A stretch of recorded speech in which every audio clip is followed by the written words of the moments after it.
தெலுங்கு இயக்குனர மறுமணம் பண்ணிக்கிறாங்களா நடிகை சமந்தா. சமந்தா தனிப்பட்ட வாழ்க்கையிலயும், தொழில் வாழ்க்கையிலயுமே எப்பவுமே லைம் லைட்ல இருக்கிறவங்க. இப்போ மறுபடியும் சமந்தா திரையுலகத்தோட பேசுபொருளா மாறியிருக்காங்க.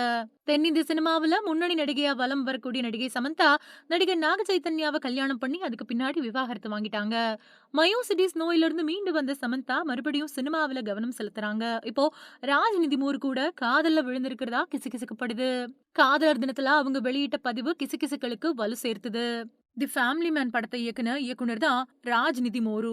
சமந்தாவுக்கு இந்த படத்துக்கு பின்னாடி தான் விவாகரத்து ஆச்சு அப்படிங்கிறதும் குறிப்பிடத்தக்கது. இந்த படத்துல கிளாமரா நடிச்சது தான் அந்த விவாகரத்துக்கு காரணம் அப்படின்னும் சொல்லப்பட்டுச்சு. சித்தூர்ல பிறந்த இயக்குனர் ராஜ் நிதிமோரு தி ஃபேமிலி மேன் படத்தின் மூலமா தெலுங்கு திரையுலகத்துல பிரபலமானாரு. சமீபத்துல நடந்த நிகழ்ச்சிகள்ல சமந்தாவும் அவரும் கலந்துகிட்டு நெருக்கமா பழகுனது இந்த கிசுகிசுக்களுக்கு வித்துட்டு இருக்கு. இதனால சமந்தா அவரை மறுமணம் பண்ணிக்க போறாங்களா அப்படிங்கிற தகவல் தான் இணையத்துல இப்போ தீயா பரவிக்கிட்டு இருக்கு.